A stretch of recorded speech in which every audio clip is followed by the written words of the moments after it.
Okay, so welcome you all to this session. मेरा नाम आर्यन विश्वकर्मा है और मैं इस प्रोग्राम का फैकल्टी रहूंगा। छोटा सा सेशन हम करेंगे to understand the concept of पोकायोके।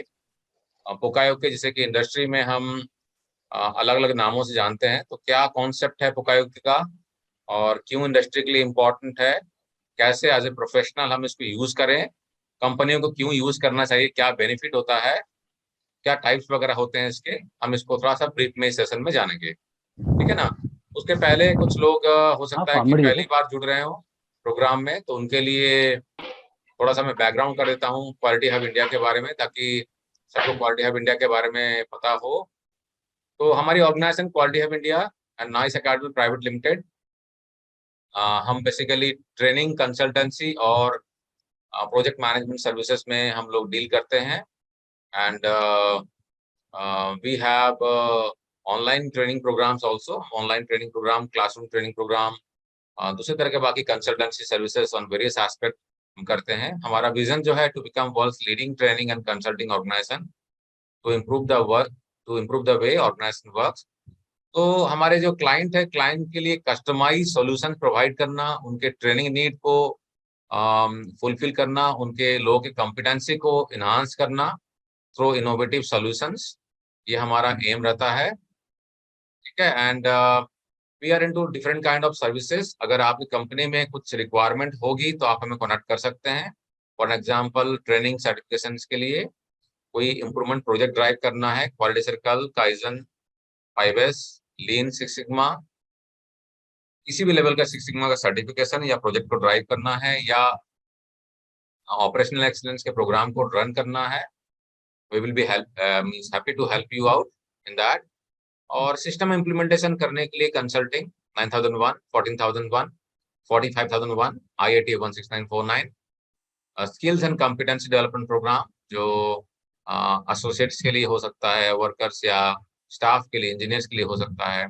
अलग अलग तरह के जो सर्वेज होते हैं कंपनियों में, काफी सारी कंपनियां अपने कस्टमर्स का सर्वे करवाती है, मार्केट सर्वे कराती है, सप्लायर सर्वे करवाती है, तो उसमें भी हम हेल्प कर सकते हैं। और आपके यहाँ पर ऑडिटिंग के सिस्टम को इम्प्लीमेंटेशन करवाने में, या आपके बिहाफ में आपके सप्लायर का ऑडिट या डेवलपमेंट भी हम करवा सकते हैं। इसके अलावा सुपरवाइजर डेवलपमेंट प्रोग्राम, ये कुछ की एरिया हैं जो कि हम हैंडल करते हैं, डायरेक्टली डील करते हैं, सपोर्ट करते हैं अपने ऑर्गेनाइजेशन को। और इसके अलावा भी कुछ कस्टमाइज सर्विसेज प्रोवाइड करते हैं, और रिक्वायरमेंट अगर होगी तो हम कस्टमाइजेशन करते हैं। As far as Quality Hub India is concerned, we are certified 9001 organization, 14001, 29090 certified organization। हमारा कोलैबोरेशन है institute of national development, government of India, MSME के साथ में, for developing various courses for industry professionals. हमारी organisation जो है council for six sigma certification, international quality federation और international accreditation organisation से एक्रेडिटेड भी है। इससे हमारा जो कोर्सेस है ग्लोबली वैलिड है, और आप इनके एक्रेडिटेशंस को उनकी वेबसाइट पे, यानी कि अगर council for six sigma certification या इनके वेबसाइट में अगर आप जाएंगे तो आपको हमारा डिटेल्स दिख जाएगा। ये MOU साइनिंग सेरेमनी था जो कि हमने MSME के साथ में किया था।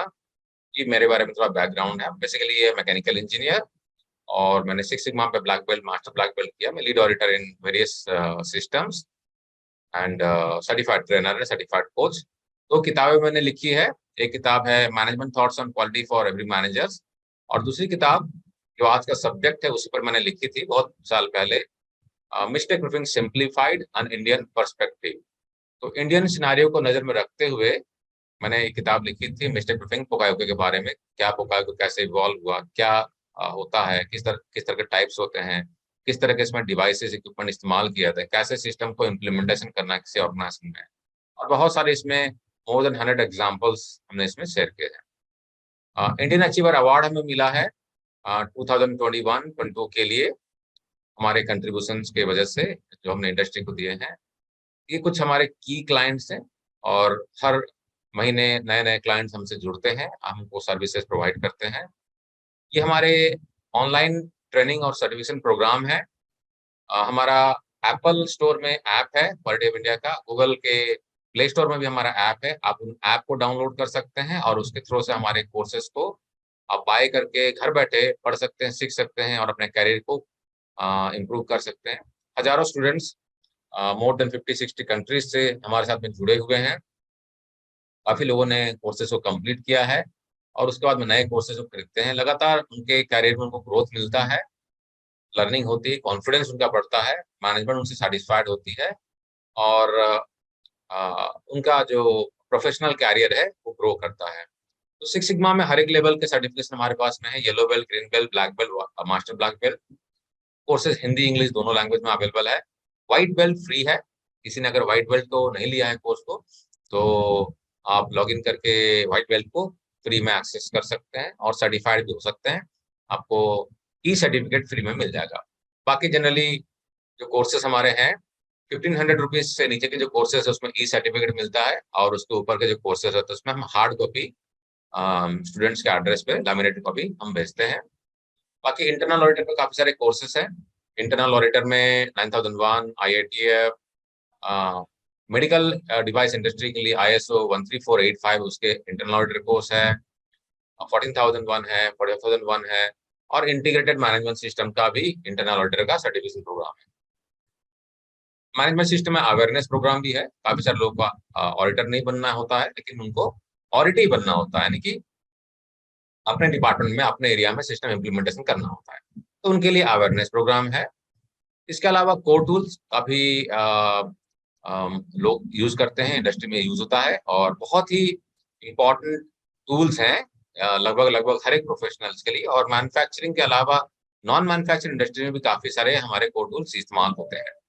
प्रॉब्लम सॉल्विंग टूल और root cause analysis, problem solving के methods ATPDC A3, lean manufacturing and Toyota production system है, problem solving through quality circle, ये कुछ कोर्सेस हैं। इसके अलावा 4M चेंज मैनेजमेंट बहुत ही एक्सक्लूसिव कोर्स है और हमारे कोर्सेज को हम इंडस्ट्री के रिक्वायरमेंट को नजर में रखते हुए डिजाइन करते हैं और कोर्स को हम डायनामिक रखते हैं, यानी कि कोर्स का जो कंटेंट रहता है हम हमेशा कुछ ना कुछ ऐड करते रहते हैं, अपडेट करते रहते हैं।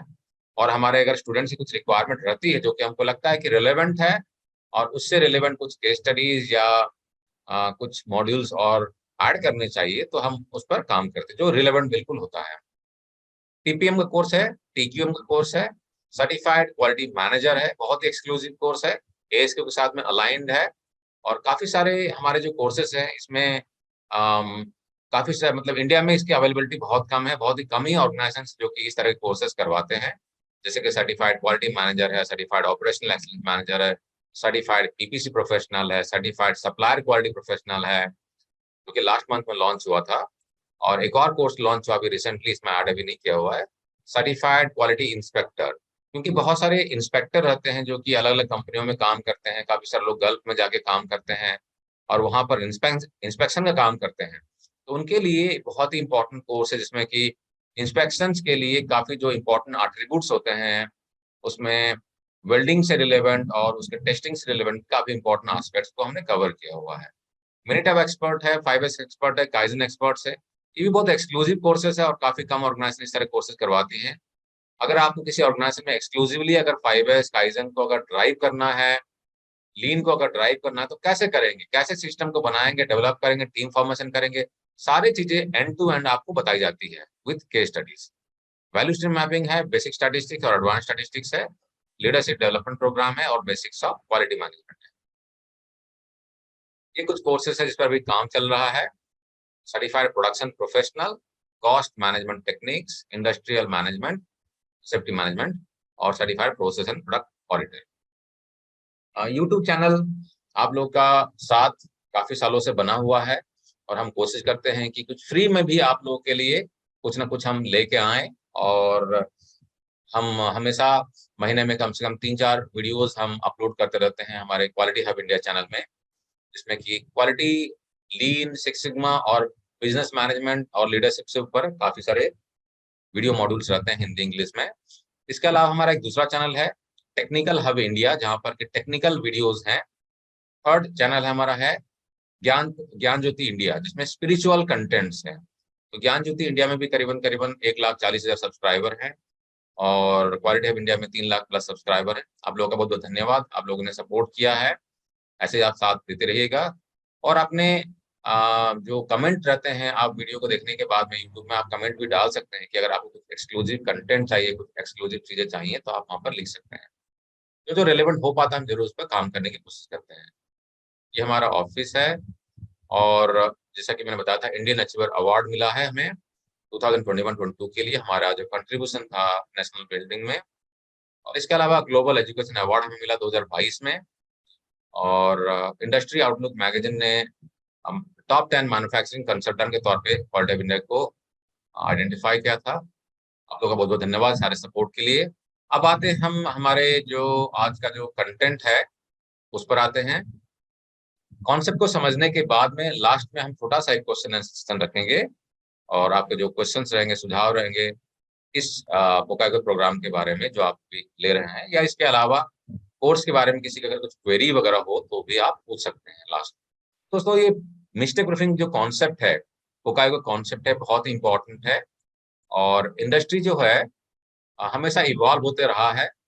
कस्टमर की रिक्वायरमेंट जो रहती है दिन बर दिन स्ट्रिंजेंट होती जाती है, क्योंकि आज के टाइम में कस्टमर जो है वो पीपीएम में या परसेंटेज में रिजेक्शन की बात नहीं करता है। यानी कि डिफेक्ट अगर आती है प्रोडक्ट में, तो कस्टमर बोलता है कि मुझे हर एक प्रोडक्ट सही चाहिए, क्योंकि मैं आपको हर एक प्रोडक्ट के लिए पैसा दे रहा हूँ।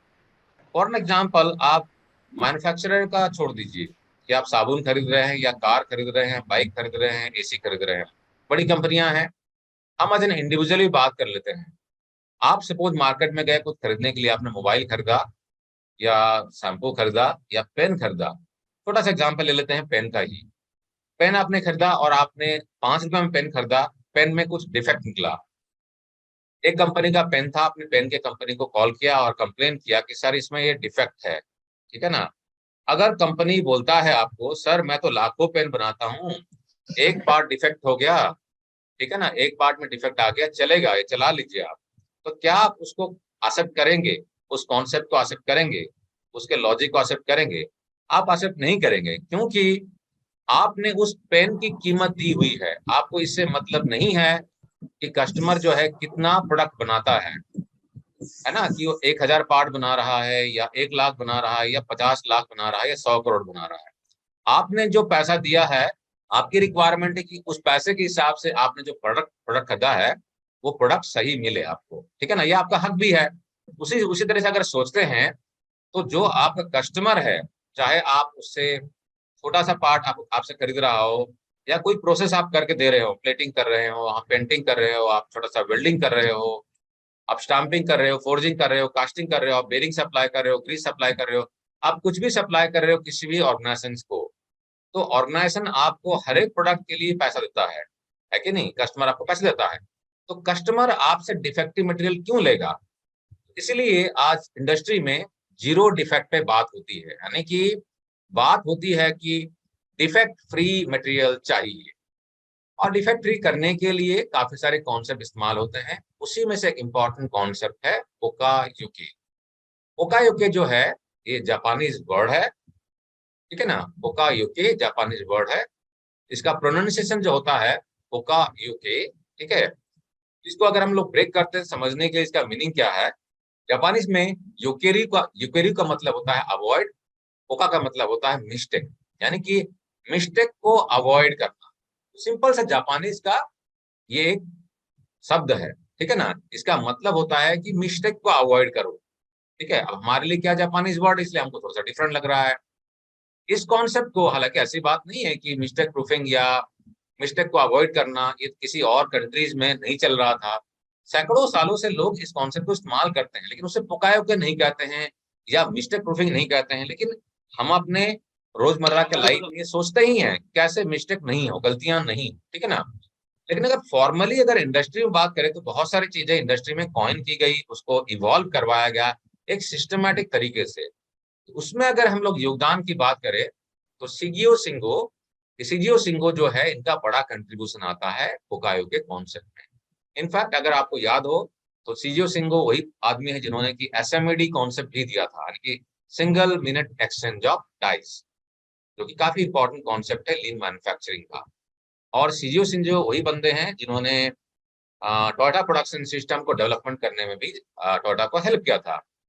जब टोयोटा प्रोडक्शन सिस्टम डेवलपमेंट करने की बात हुई थी और जब टोयोटा की टीम जब अमेरिका विजिट की थी, तो उसमें से शिंजो शिंजो भी एक टीम मेंबर थे। तो शिंजो शिंगो, टाइची ओनो और कुछ और मेंबर साथ में गए हुए थे यूएस में।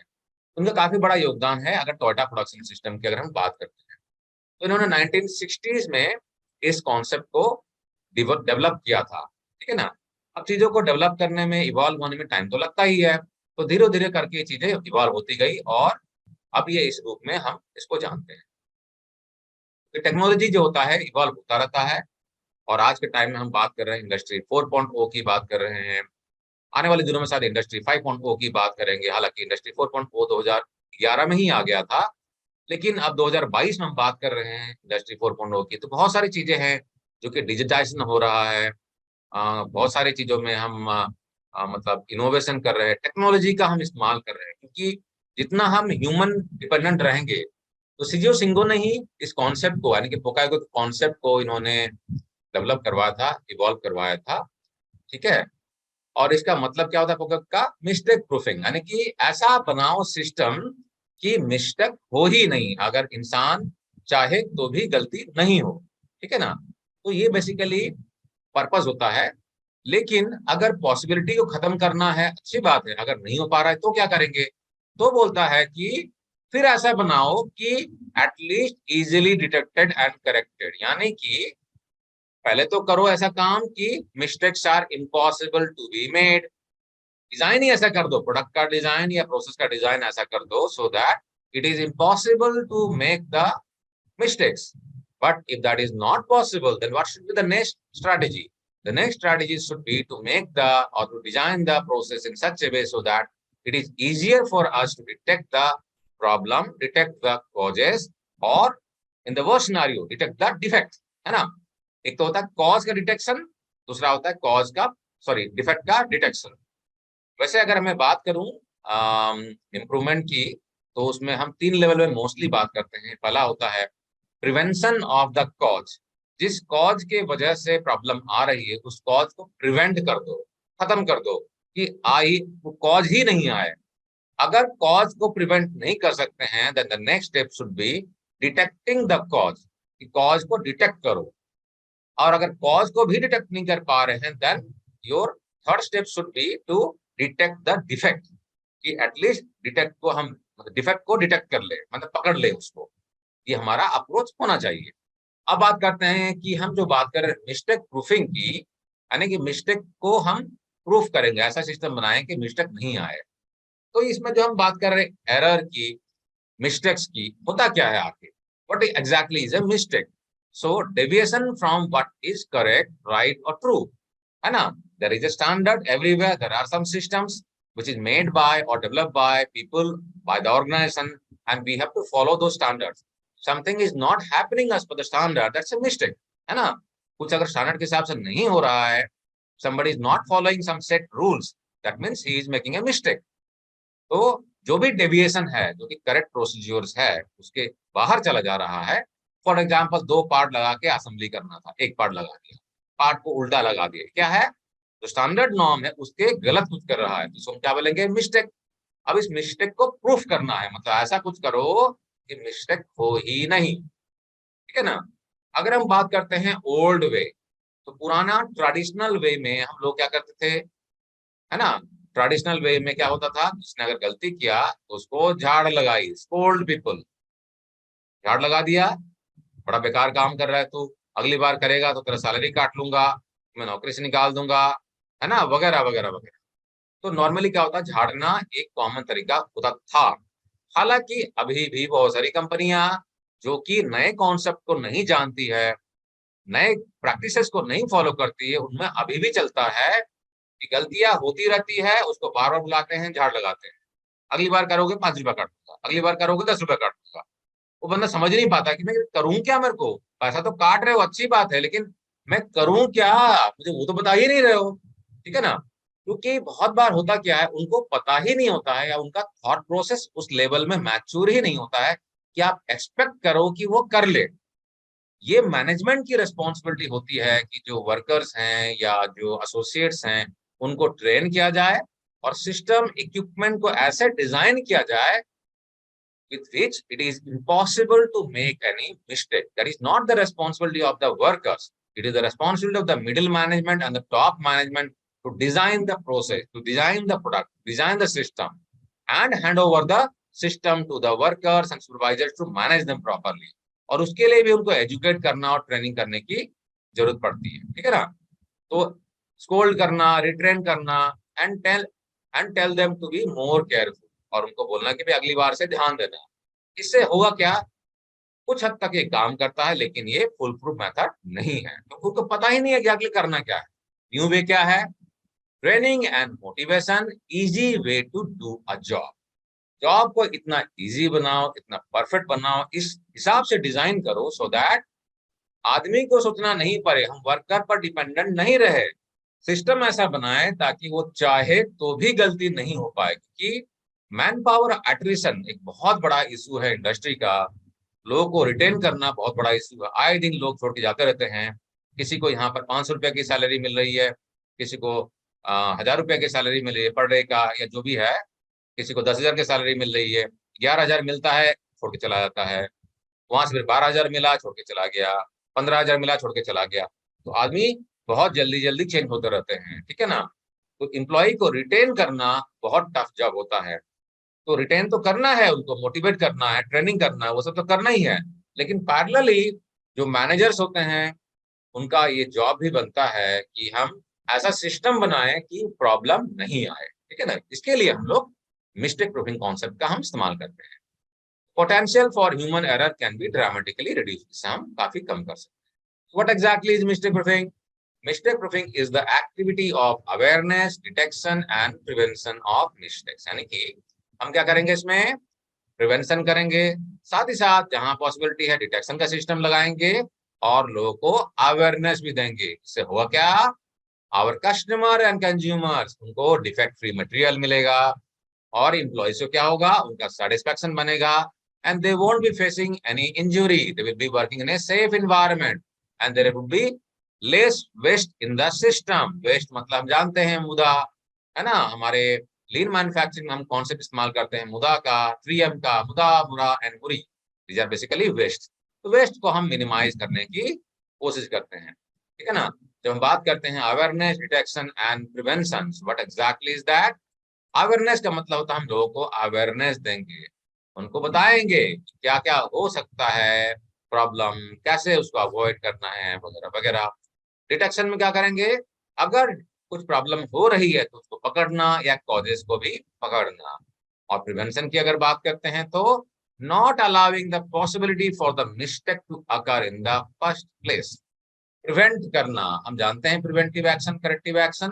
प्रिवेंटिव एक्शन क्या होता है, action taken on the potential causes of failure, है ना, टू प्रिवेंट अकरेंस। पहले फेज में ही हो ही नहीं प्रॉब्लम, उसको खत्म करने के लिए जो एक्शन लेते हैं उसे कहते हैं हम प्रिवेंशन, ठीक है ना। तो बेस्ट पॉसिबिलिटी है प्रिवेंशन, उसके बाद में डिटेक्शन, साथ ही साथ अवेयरनेस को भी करना। ये हमने अभी डिस्कशन किया था।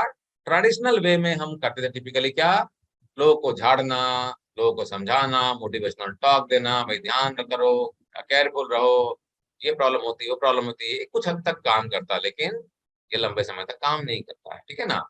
बेस्ट वे क्या होगा, मिस्टेक प्रूफिंग, ताकि हम पॉसिबिलिटी ही खत्म कर दे जहां तक हो सके।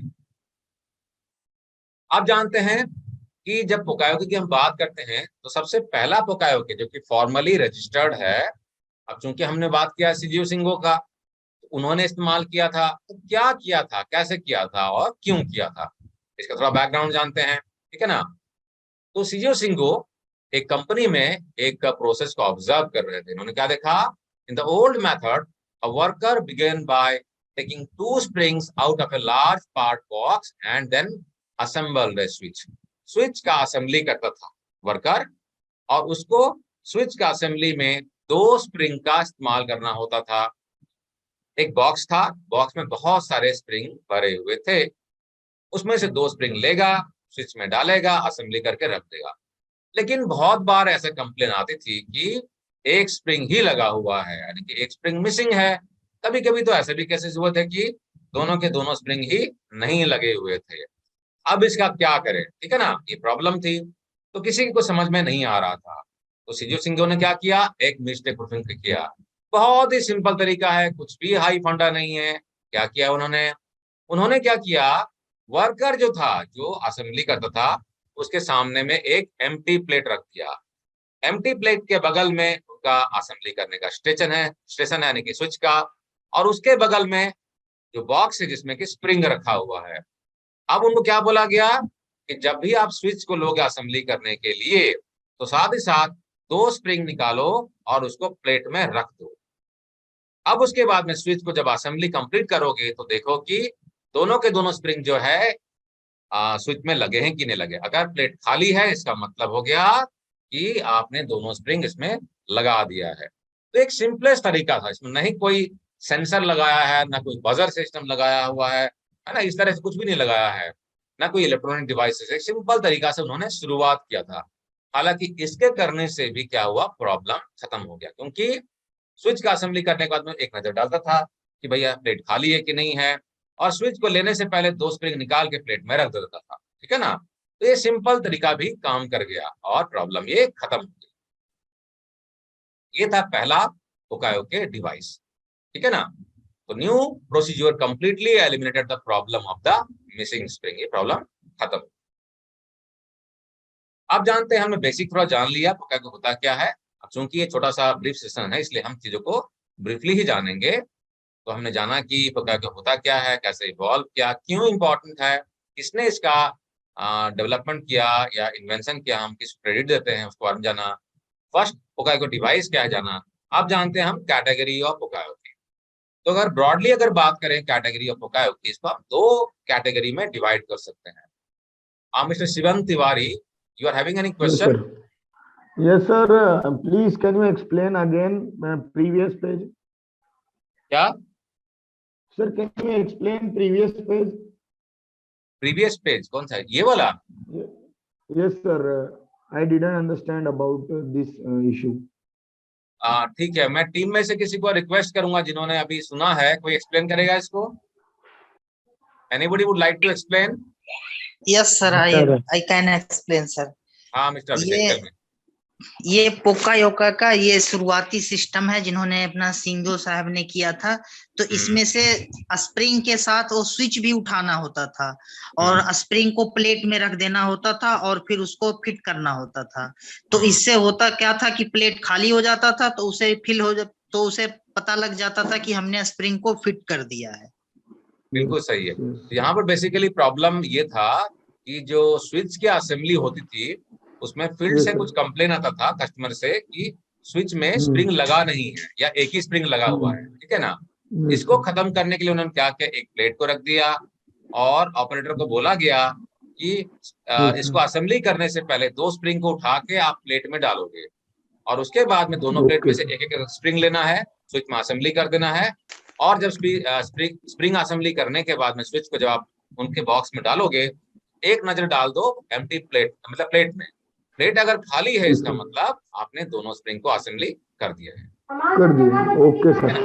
और Yes, sir. Thank you, sir. ठीक, आगे बढ़ते हैं। सिंपल सा कॉन्सेप्ट है, देखिए हमको चीजों को कॉम्प्लेक्स नहीं करना है। तो काफी लोग क्या होते हैं ना, जब हम लोग किसी प्रॉब्लम के सॉल्यूशन की बात करते हैं तो बहुत ही हाई एंड चीजों पर चले जाते हैं। चलिए मैं आपको एक और पोकायोके का एग्जांपल दे देता हूं, जहां पर कि कंपनी ने सिंपल सॉल्यूशन कैसे निकाला है। एक कंपनी थी और कंपनी जो थी साबुन बनाती थी, एक ब्रांडेड कंपनी। और मार्केट से उसे कंप्लेन आ रहा था कि जो साबुन है कुछ बॉक्सेस में, यानी कि एम्प्टी बॉक्सेस मार्केट में जा रही थी और उसमें साबुन रहता ही नहीं था। तो कंप्लेन इतना सीवियर हो गया कि कंपनी के चेयरमैन के पास में भी कंप्लेन आने लगे कि आप लोग चीटिंग करते हो, आप एम्प्टी साबुन के बॉक्सेस को मार्केट में सेल कर रहे हो। अब उसके लिए बहुत बड़ा एम्बैरेसमेंट था क्योंकि जानबूझ के तो कर नहीं रहा था, ठीक है ना। उन्होंने क्या किया, ऑब्वियसली चेयरमैन को कॉल आया हुआ, तो चेयरमैन क्या करेगा, सारे टॉप बॉसेस को बुला लेगा, उनको झाड़ लगाएगा कि भाई प्रॉब्लम मुझे खत्म चाहिए। टॉप बॉसेस को कंप्लेन आई है, झाड़ लगी है, चेयरमैन ने साहब ने बोला है, तो क्या करना है। उन्होंने बहुत कुछ सोचा और उसके बाद में हाई एंड टेक्नोलॉजी पूरा इस्तेमाल किया, कुछ एक्सरे मशीन वगैरह दो लगाया, बड़े बड़े कंसल्टेंट को हायर किया, टॉप इंजीनियर्स को उन्होंने मशीन पे लगा दिया कि आप सारे बॉक्सेस को जो साबुन के बॉक्सेस है उसको एक्सरे मशीन में स्कैन करोगे, ठीक है, 2-2 बार स्कैन करना, 2-2 एक्सरे मशीन में, और इंजीनियर लोग चेक करेंगे। और उसके बाद में अगर बॉक्स एम्प्टी रहेगा तो एक्सरे मशीन जो रहेगा वो पकड़ लेगा, ठीक है। खर्चा कब काफी हो गया, अच्छा खासा करोड़ों रुपए खर्चा हो गया है, ठीक है। लेकिन कुछ दिनों के बाद में उस कंपनी में एक ऑपरेटर ज्वाइन करता है, 10वीं पास था, और वहां पर वो काम करते करते उसको 1 महीना हो गया। फिर एक दिन पूछता है कि हमने इस एक्सरे मशीन को क्यों लगाया। तो बोलता है कि हमने एक्सरे मशीन इसलिए लगाया था, सारा रीजन बताता है। तो बोलता है कि हमने इतना करोड़ों रुपए का एक्सरे मशीन लगाया है, लेकिन इसके जगह में अगर हम ऐसा कुछ कन्वेयर बेल्ट लगा देते जहां पर कि उसके नीचे में हम एक पंखा लगा देते, ठीक है ना, और अगर साबुन का पैकेट खाली रहेगा, इसमें साबुन नहीं रहेगी, तो हवा से उड़ जाएगा, तो हमको एक्सरे मशीन लगाने की जरूरत क्या है, और हमको चेक करने की भी जरूरत नहीं पड़ती। तो ये सुन के जो लाइन का जो मैनेजर था उसने सर पकड़ लिया, बहुत लॉजिकली बात कर रहा है, वहां पर तो पंखा लगा दिया, 2 पंखा लगा दो, एक पंखा अगर फेल होगा दूसरा पंखा उड़ा देगा, खाली बक्सा फनेल लगाना, फनेल लगा दो ताकि हवा भी वहां पर कंसंट्रेट करेगा। और उन्होंने उसको ट्राई किया तो बहुत इफेक्टिव था, तो किसी को चेक करने की जरूरत ही नहीं पड़ी, यानी कि कन्वेयर बेल्ट से, रोलर बेल्ट से साबुन जाएगा, पंखा लगाएगा, खाली बॉक्स रहेगा तो उड़ के चला जाएगा, तो डब्बा रख दिया, खाली बॉक्स से डब्बे में जमा होते जाएंगे, तो प्रॉब्लम खत्म, ठीक है ना। तो कहने का मतलब है कि बहुत बार हम लोग चीजों को बहुत कॉम्प्लेक्स बनाने की कोशिश करते हैं। हम सोचते हैं कि जब तक कोई टेक्नोलॉजी बड़ा इस्तेमाल नहीं किया तब तक प्रॉब्लम सॉल्व नहीं होगी। ऐसा जरूरी नहीं है, हमको क्रिएटिविटी भी देखना है। इनोवेशन का मतलब नहीं होता है कि हमको सिर्फ पैसा खर्चा करना है। अगर तो कॉस्ट ऑटोमेशन कर सकते हैं या बिना ऑटोमेशन का हम कुछ ऐसा सिस्टम लगा सकते हैं जो कि कम खर्चीला हो, तो पहले वो इस्तेमाल करना चाहिए, ठीक है ना। वापस आते हैं, तो हमने बात किया है पोकायोके के कैटेगरी के बारे में। 2 मेजर कैटेगरी होती है, प्रिवेंशन और डिटेक्शन। थोड़ा बहुत हमने इस पर चर्चा किया है पहले, what exactly is prevention, what exactly detection. तो चीजों को एग्जाम्पल से समझना आसान होता है, तो चलिए हम एग्जाम्पल लेते हैं, है ना। तो प्रिवेंशन क्या होता है, प्रिवेंशन का मतलब होता है ऐसा कुछ करो आप डिजाइन में प्रोडक्ट के कि वो होना ही पॉसिबल नहीं हो। अभी आप यहाँ पर जो पिक्चर देख रहे हैं, हो सकता है कि काफी लोग इससे अनजान हो, कि यंग जनरेशन के जो लोग रहते हैं इन्होंने शायद इसको देखा भी नहीं होगा, लेकिन जो थोड़े से एक्सपीरियंस लोग हैं, आप लोगों ने देखा होगा कि कंप्यूटर में अभी जो हम लोग आजकल पेन ड्राइव या हार्ड ड्राइव वगैरह इस्तेमाल करते हैं, है ना, उसके पहले डीवीडी आया, उसके पहले सीडी आया, उसके पहले का टाइम का चीज है ये। 3.5 इंच का कंप्यूटर डिस्केट कीज को इस्तेमाल करते थे, और ये भी जब हमारे पास हुआ करता था तो बड़ी खुशी होती थी कि यार देखो मेरे पास में मेरा अपना अलग सा मेरा ये फ्लॉपी डिस्क है जहां पर मैं अपने डाटा को सेव कर सकता हूँ, और इसमें कुछ ही मेगाबाइट का डाटा ही सेव होता था, लेकिन उसी में बड़ी खुशी मिलती थी। आज के टाइम में तो हम जीबी क्या टीबी में बात करते हैं, टेराबाइट में, ठीक है ना। तो ये जो है, ये सिस्टम जो था कंप्यूटर में, आप इस फ्लॉपी ड्राइव को उल्टा नहीं लगा सकते हैं, ये लगेगा ही नहीं। यानी कि डिजाइन ऐसा किया गया है कि आप उसको अगर अपसाइड डाउन अगर इंसर्ट करने की कोशिश करेंगे वो नहीं लगेगा, ठीक है ना। तो क्या हो गया, ये प्रिवेंशन टेक्निक हो गया। अगर अभी डिटेक्शन की बात करते हैं, तो यहाँ पर आप जो देख रहे हैं ये एक इंडक्शन हार्डनिंग प्रोसेस है। तो इस लाइन में पिस्टन रॉड का इंडक्शन हार्डनिंग होता है। तो रॉड जो है इंडक्शन हार्डनिंग होता है। अब इंडक्शन हार्डनिंग में हम क्वेंचांट यानी कि क्वेंचिंग करने के लिए क्वेंचांट का इस्तेमाल करते हैं। जो ऑयल होता है, ऑयल और वाटर का जो सॉल्यूशन वगैरह होता है, तो इसका टेम्परेचर बहुत क्रिटिकल होता है। टेम्परेचर अगर ज्यादा बढ़ गया प्रॉब्लम है, घट गया तो ही प्रॉब्लम, घटने में शायद दिक्कत नहीं आएगी, बढ़ने से प्रॉब्लम होगा, हीट अप हो जाएगा। तो यहाँ पर क्या लगाया हुआ है, एक सिस्टम लगाया हुआ है जो कि अलार्म करेगा, यानी कि ये डिटेक्ट कर देगा कि टेम्परेचर बढ़ गया है, आप इसको कंट्रोल करो। तो ये प्रिवेंट नहीं करेगा, लेकिन आपको अलार्म बजाएगा, टैं टैं टैं टैं करके बता देगा, देखो आपका क्वेंचान का temperature is high, kindly do something, ठीक है ना। तो ये क्या हो गया, ये डिटेक्शन हो गया। काफी बार आपने देखा होगा कि हमारे जो घरों में जो पानी की टंकियां होती है, पानी की टंकी में अगर मैं डिटेक्शन की बात करूं, पानी की टंकी जब भर जाती है तो क्या होता है, स्पीकर लगा हुआ होता है, उससे कनेक्शन होता है सिस्टम का, और उसमें आवाज आती है कि पानी की टंकी भर गई है ना, बंद कीजिए। वो क्या हो गया, वो डिटेक्शन मैकेनिज्म हो गया। और अगर प्रिवेंशन की बात करूं तो प्रिवेंशन में जैसे कि हमारा आरओ सिस्टम होता है। आरओ सिस्टम आपने देखा होगा कि पानी जब एक लेवल से नीचे आता है तो आरओ ऑटोमेटिकली स्टार्ट होता है, पानी दोबारा ऑटोमेटिकली भरता है, फिर ऑटोमेटिकली कट ऑफ हो जाता है, यानी किसी का ह्यूमन इंटरवेंशन करने की जरूरत नहीं पड़ती है, वो प्रिवेंशन में चला जाएगा। अब मेरे ख्याल से किसी ने हैंड रेज किया है। Any question from anybody? Hello. हाँ, any question from anybody? Sir, can you explain awareness? Sorry, Sir, can you explain awareness? Awareness वाला पॉइंट जो था, जो कि मैंने पहले ही बताया था, अवेयरनेस बेसिकली होता है, वो बहुत ही बेसिक लेवल का चीज होता है, जहां पर कि we are making aware people. जैसे कि समझो यहाँ पर मैंने इस तरह का कोई डिवाइस नहीं लगाया टेम्परेचर को चेक करने के लिए, लेकिन ऑपरेटर जो काम कर रहा है इस लाइन पे, तीनों ऑपरेटर होंगे, मैंने उनको अवेयरनेस दिया कि भैया देखो कि जब आप यहाँ पर काम करो ना, तो क्वेंचेंट जो यहाँ फ्लो कर रहा है उसको जरा ध्यान देखना, या हाथ से टच करके देखना, ठीक है ना। कि अगर लगेगा कि गर्म हो रहा है, ऐसा ऐसा गर्म होगा, तो उसको तुम कुछ कंट्रोल करना, या तो थर्मोमीटर पकड़ा दिया है कि तुम एक काम करना, हर एक घंटे में थोड़ा टिप करके इसको चेक करना। तो एक तरीके से क्या हुआ, ये अवेयरनेस वाली चीज है, जहां पर कि मैनुअली आप लोगों को सेंसिटाइज करके कंट्रोल करने की कोशिश कर रहे हो, जो कि कम इफेक्टिव होता है, लेकिन बहुत सारे केसेस में अगर ऑप्शन नहीं है तो हम उसको भी इस्तेमाल कर सकते हैं, ठीक है ना।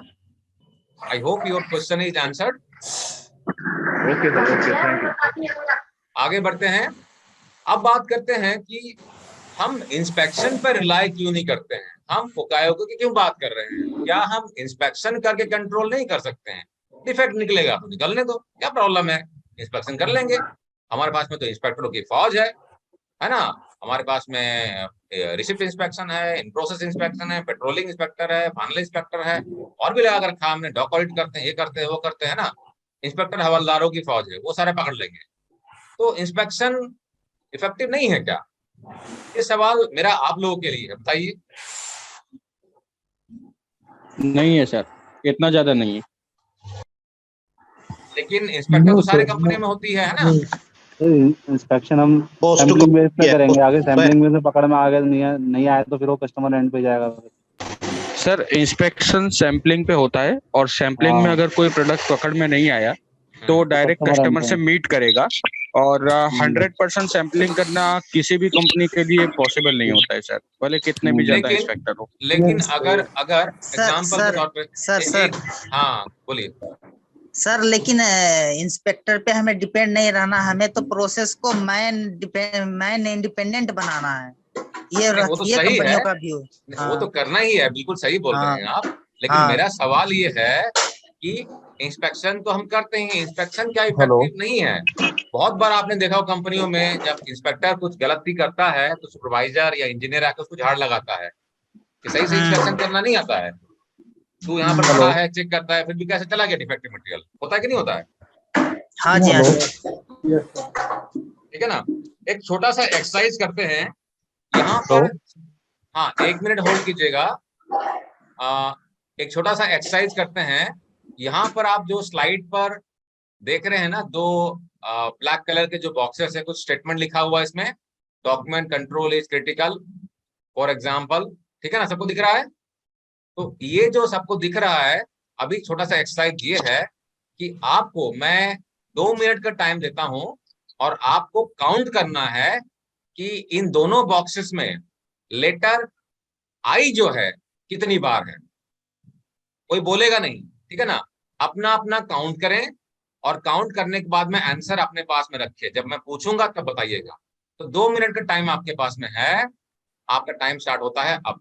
काउंट कीजिए टोटल लेटर आई कितनी बार है दोनों बॉक्सेस में। ठीक है, हो गया सबका? अब बताइए आंसर। हो गया सर। 22 sir total. 22, दूसरा 27 तीसरा 28 28 और 28 है। 28 और 28 25 है सर। 27 है sir. 27.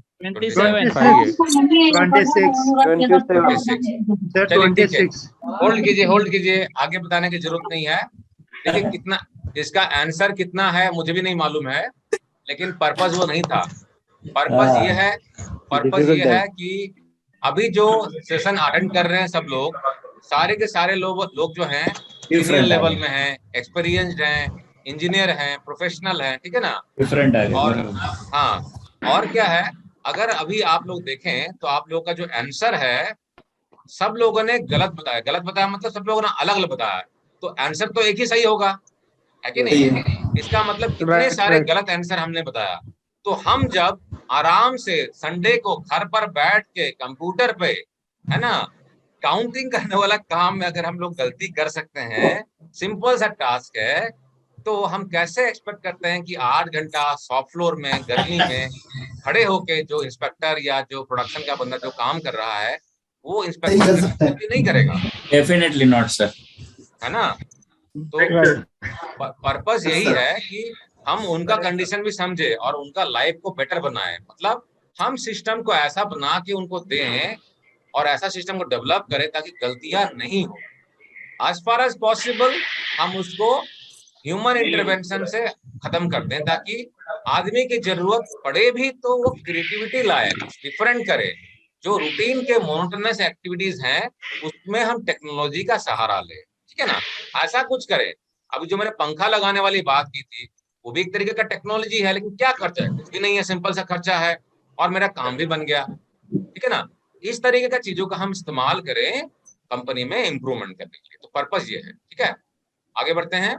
Eliminating inspection can really help reduce the waste in your process, but only if you eliminate it for the right reason. Inspection को भी हम खत्म कर सकते हैं, लेकिन पर्पस इंस्पेक्शन को खत्म करना नहीं है। इंस्पेक्शन के बदले में हमको ऐसा सिस्टम लगाना है ताकि प्रॉब्लम नहीं आए, ठीक है ना, तब जाके हम इंस्पेक्शन को मिनिमाइज कर सकते हैं। क्योंकि हम अगर वेस्ट की बात करते हैं तो inspection also does not add any value to the product में वैल्यू कोई ऐड नहीं करता है, लेकिन हम उसको खत्म भी नहीं कर सकते हैं, क्योंकि इंस्पेक्शन करने से हमको डेटा मिलता है, डेटा से हमको एनालिसिस करने में और इम्प्रूवमेंट करने में हेल्प मिलता है, ठीक है ना। अब हम लोग ह्यूमन एरर की बात करते हैं, क्योंकि टिपिकली जो प्रॉब्लम जब आती है जिसके लिए हम पुकायोकी वगैरह देखते हैं, मोस्टली जो होती है ह्यूमन एरर से पर्टेनिंग होती है। और मेरा अच्छा खासा एक्सपीरियंस रहा है इंडस्ट्री में, जहां पर कि मैंने देखा है कि जब कस्टमर कंप्लेन आता है तो अच्छे अच्छे इंजीनियर लोग बैठ के जब एनालिसिस करते हैं और जब उसका रूट कॉज निकालते हैं तो रूट कॉज बड़ा अच्छा सा निकलता है कि क्या रहता है, ऑपरेटर नेग्लिजेंस, है ना, कि ऑपरेटर जो था वो उसका नेग्लिजेंस था जिसके वजह से ये प्रॉब्लम निकल के आई। ऑपरेटर नेग्लिजेंस है, बहुत से बहुत तो इंस्पेक्टर नेग्लिजेंस, ये बहुत ही कॉमन होता है। चाहे उसके लिए वो 5 एनालिसिस कर ले, चाहे फिशबोन डायग्राम बना ले, 5-6 टूल लगाने के बाद में लास्ट में रिजल्ट जो निकलता था, रूट कॉज यही निकलता है कि ऑपरेटर या इंस्पेक्टर का नेग्लिजेंस, ठीक है ना। और एक्शन क्या होगा, उनको ट्रेनिंग दे दिया और ट्रेनिंग देने के बाद में ठीक हो जाएगा सारा। ये चलता नहीं है, ठीक है ना। तो ट्रेनिंग देना ठीक है, लेकिन आपने सिस्टमैटिक रूट कॉज निकालना है कि सिस्टम में क्या इशू था जिसको आपने करेक्ट कर लिया कि अब वो दोबारा नहीं। तो ह्यूमन जो एरर होता है एक बहुत इंपॉर्टेंट एस्पेक्ट होता है, इसमें कुछ तरीके होते हैं, कुछ चीजें होती हैं जिसको हमको समझना जरूरी है। तो थोड़ा ब्रीफ में जान लेते हैं उसके बारे में। पहला हो गया फॉरगेटफुलनेस। फॉरगेटफुलनेस मतलब भूल जाना, तो ये इंसान की फितरत है कि वो भूलता है, ठीक है। दूसरा है मिसअंडरस्टैंडिंग। सुपरवाइजर ने कुछ बोला और उसने कुछ समझा और किया कुछ और, ये भी बहुत आम चीज है, इससे भी एरर आता है। नेक्स्ट जो है रॉन्ग आइडेंटिफिकेशन। पार्ट के प्रोसेस के जो आइडेंटिफिकेशन रहते हैं अगर उसमें गलतियां हैं उसके वजह से भी आदमी की गलतियां हो सकती है। फॉर एग्जाम्पल सिमिलर तरह के प्रोडक्ट जो है अलग अलग बिन में रखे हुए हैं और टैगिंग जो था कुछ गड़बड़ था या टैगिंग था नहीं या आइडेंटिफिकेशन गलत था, उसमें से क्या होगा, आदमी गलती कर सकता है। Lack of experience. जो ऑपरेटर काम कर रहे हैं, जो लोग काम कर रहे हैं, उनका अगर एक्सपीरियंस नहीं है और आप उनसे एक्सपेक्ट कर रहे हैं तो भी प्रॉब्लम हो सकता है। विलफुल यानी कि इग्नोरेंस ऑफ प्रोसीजर और रूल बना दिया आपने, प्रोसीजर बना दिया, लेकिन आपने उनको समझाया सिखाया नहीं ठीक से। Person is ignorant about the system. Inadvertent और स्लॉपीनेस मतलब ढीलापन। कभी कभी क्या होता है, बहुत सारा प्रोसेस रहता है जहां पर कि थोड़ा सा फास्ट मतलब फुर्तीला काम करना होता है, बंदा ढीला ढाला है, उसके वजह से भी प्रॉब्लम आ सकती है।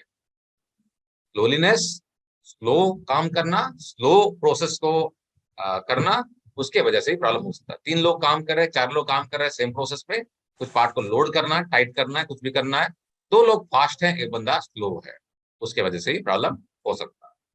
लैक ऑफ स्टैंडर्डाइजेशन, आपने स्टैंडर्डाइज नहीं किया ठीक तरीके से।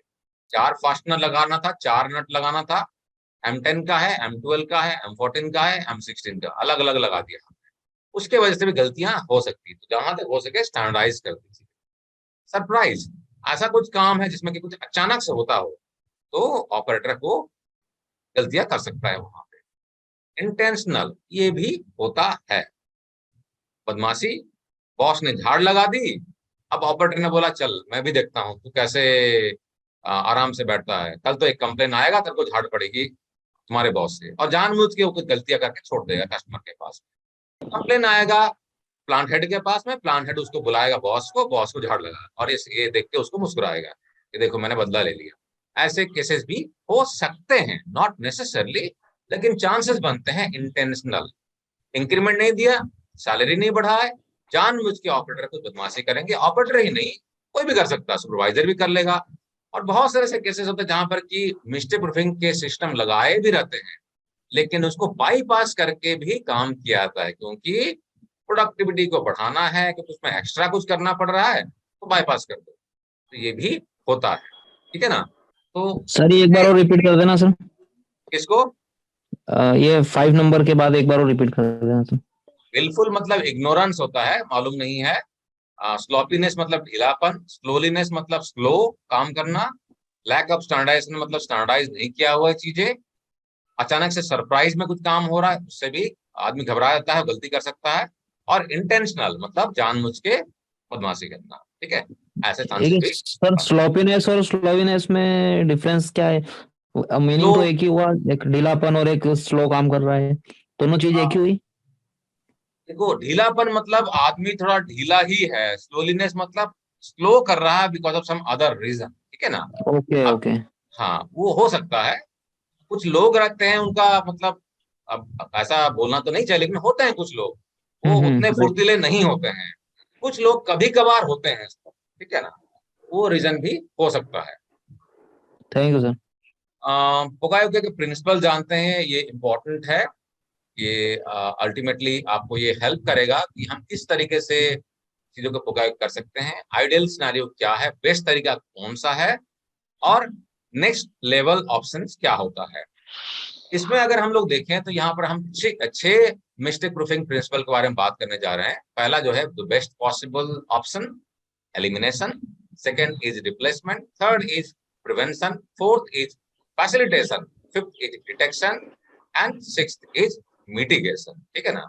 इसको एग्जाम्पल से समझते हैं ब्रीफ में, ठीक है, क्योंकि पोकायो के कॉन्सेप्ट को हमने डिटेल में इसमें रखा है, हमारे जो लीन एक्सपर्ट गोल्ड प्रोग्राम है उसमें रखा हुआ है। तो अगर किसी को पोकायो के समझना है डिटेल में, तो उस कोर्स को बाय कर सकता है।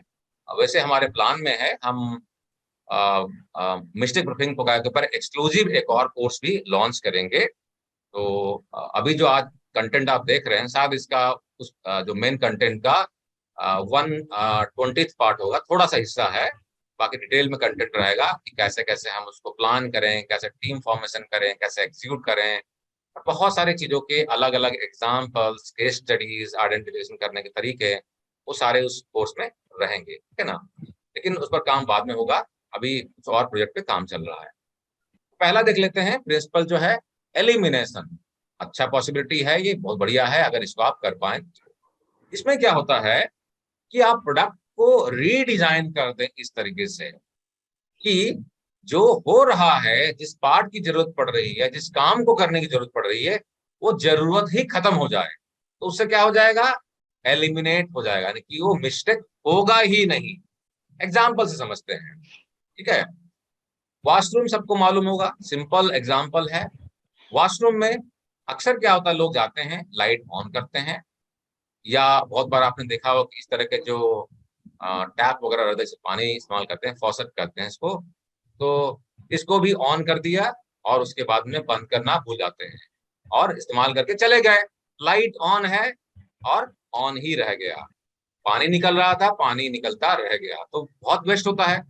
अब इसमें क्या किया गया है, इसमें सेंसर लगा दिया गया है। आपको कुछ भी करने की जरूरत है, यानी कि आदमी का जो ऑन ऑफ करने का जो रिक्वायरमेंट था वो खत्म कर दिया आपने।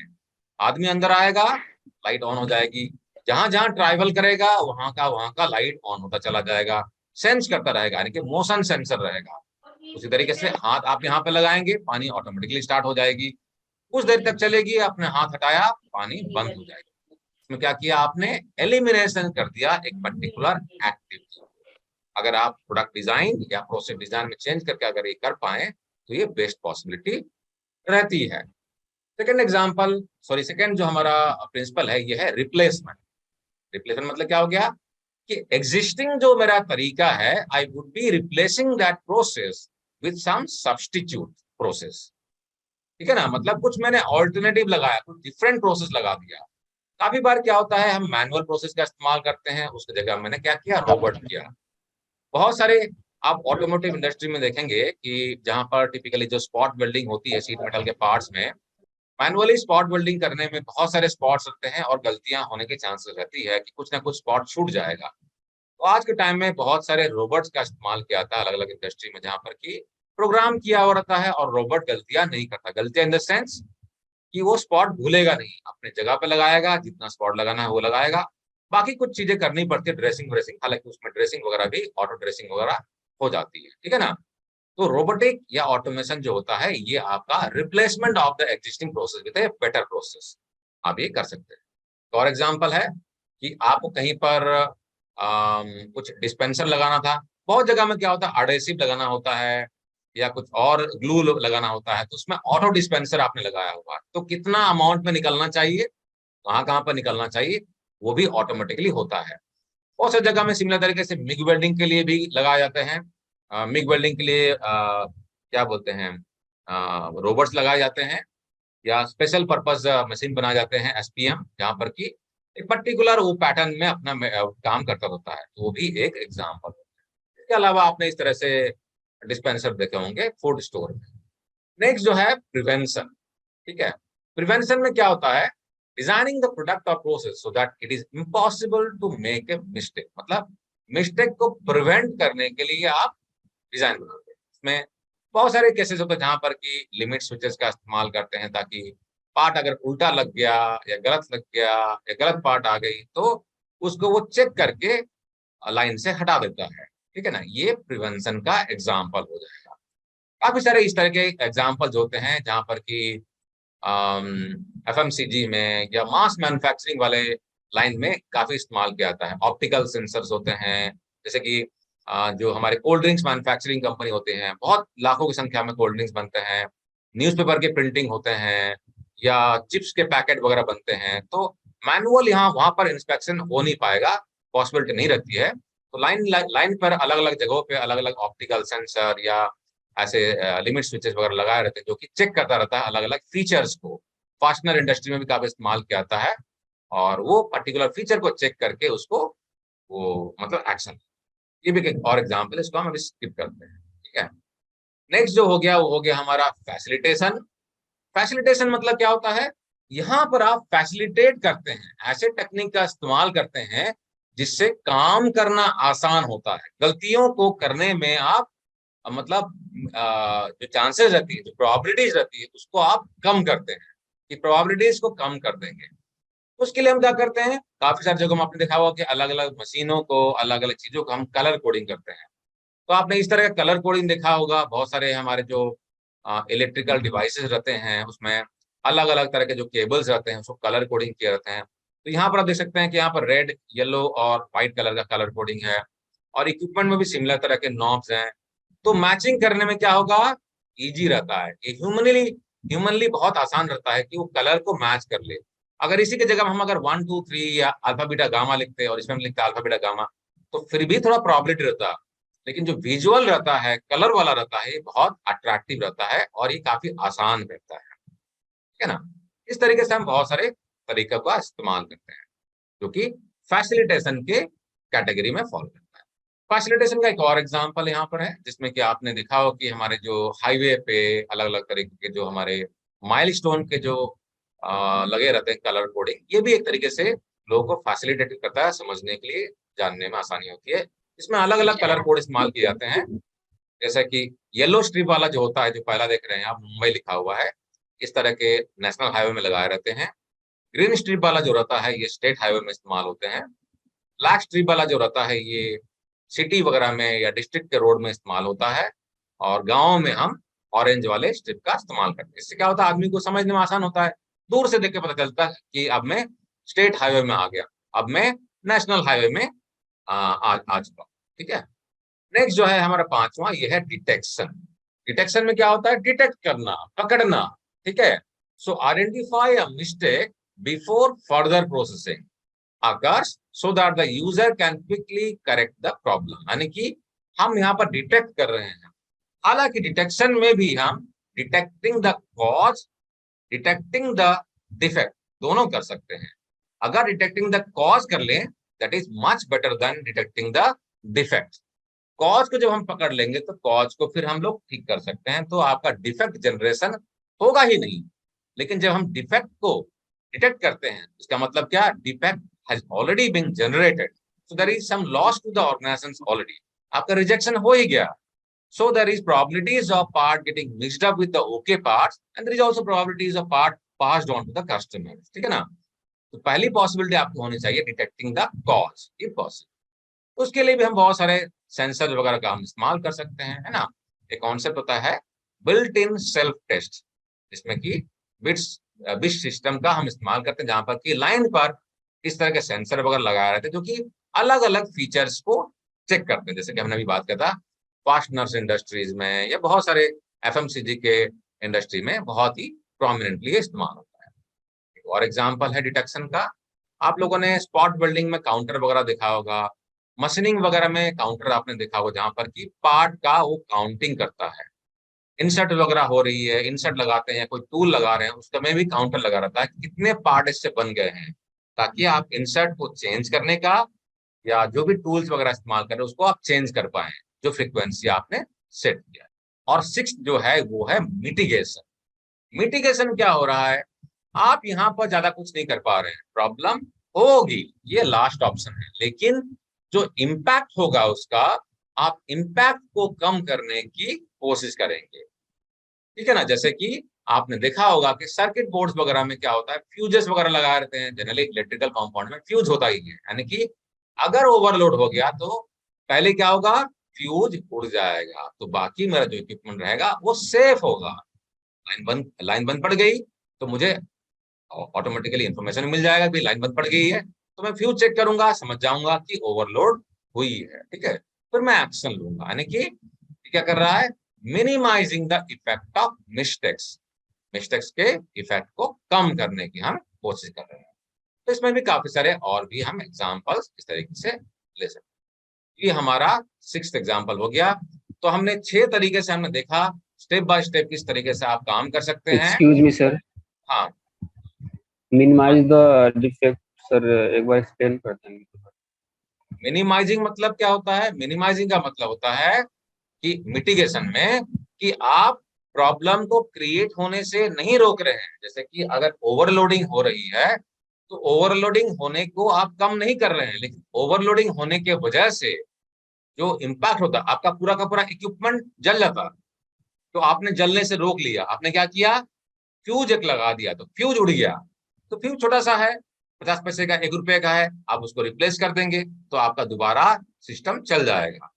तो आप क्या कर रहे हैं, उसका इम्पैक्ट को मिनिमाइज कर दे रहे हैं। ठीक है ना, that is mitigation. Hello, sorry sir.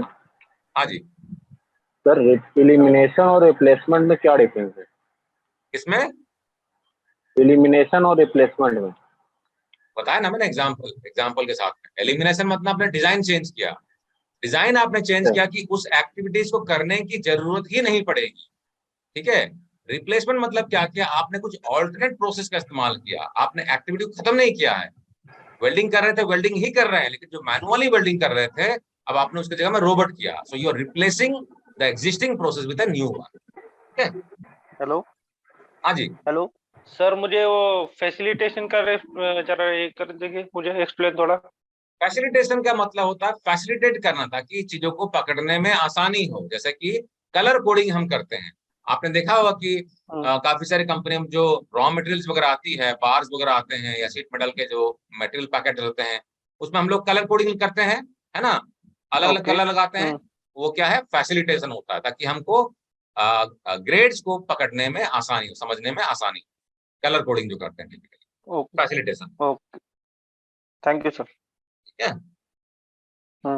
Visual indication बहुत सारे जगहों में इस्तेमाल किया जाता है और विजुअल इंडिकेशन हम लोग फाइबर्स में भी इस्तेमाल करते हैं। So that is basically a sort of facilitation, ताकि जो वर्कर्स हैं, जो भी सुपरवाइजर्स हैं, उनको चीजों को इस्तेमाल करने में आसानी। अगर मैं इंडस्ट्री के कॉन्टेक्स्ट में बात करूं तो वर्कर सुपरवाइजर की बात करते हैं, लेकिन जरूरी नहीं कि पोकायोको जो है सिर्फ हम वहीं पर इस्तेमाल करें, हम घरों में भी बहुत जगहों में इस्तेमाल करते हैं। फॉर एग्जाम्पल, मैं अगर प्रिवेंशन की बात करता हूँ तो जो हमने वॉशरूम का देखा, एक और सिंपल सा एग्जाम्पल है, आपने डोर में देखा होगा कि हाइड्रोलिक डोर क्लोजर लगाते हैं, वो भी एक प्रिवेंशन ही है। क्योंकि डोर में अक्सर होता है कि हम दरवाजा खुला कर देते हैं और बंद करना भूल जाते हैं, है ना। फॉर एग्जाम्पल, एसी चल रहा है, कोई बंदा आया, दरवाजा खुला खोला और खोल के चला गया, बंद करना भूल गया, तो एसी की हवा बाहर जा रही है। अब मैंने क्या किया है, हाइड्रोलिक डोर क्लोजर लगा दिया है, यानी कि ऑटोमेटिकली वो बंद कर देगा, तो इट्स ए प्रिवेंशन। ठीक है ना।